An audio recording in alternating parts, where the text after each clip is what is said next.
গরুর কষ্ট আর দেখতে মনে হয় না। গরুর যে কষ্ট। বাহে বাপরে। চাচা, বাবা এতগুলো ইট কি করবেন বাহে? এই কথা কইছিলে ভাই, গরু বলে যে কষ্ট, এর হাগি মুতি বান করে।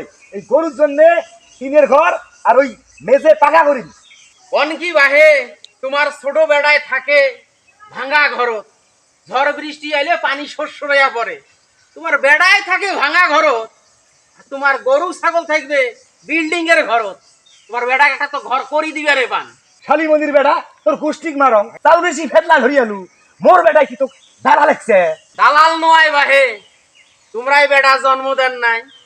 সেই বেড়া যদি ভাঙা ঘরত থাকে, ফেরের ঘরত থাকে, আর তোমার গরু ছাগল বিল্ডিং থাকে, তো বিবেকে কয়, বিবেকে কয় তোমার বেড়াটাকে এক কাটা জমিও দেন নাই। এহ, মোর বেটার যদি তোর খুব দরদ হয়, দরদ উঠলেই যায়। তো যদি এতই দরদ হয় তুই 2 বিঘে যে বলে কি দে ঘর তুলি দিনে যায় শালি মন্দির বেটা। গরু ছাগল টেকা দেয় জন্য বেড়ার তোমরা ঘর তুলি দেন না, না আল্লাহ সহ্য করিবে না। তোমার ধন সম্পদ পোকায় খাইবে, পিঁকড়ায় খাইবে, ভাই পিঁকড়ায় খাইবে। বেড়া গুলের অভিশাপে, বেডি গুলের অভিশাপে তোমার ধন সম্পদ সব নাই হয়ে যাবে। আরে ফেরাউন কারাউনের মতন ইয়ে সম্পদ মাটির নিচে ডাবি যাইবে, বুঝছেন তো? শালি মন্দির বেড়ার মোর বেড়া দিয়ে হে দরদ উঠলি গেছে এবারে।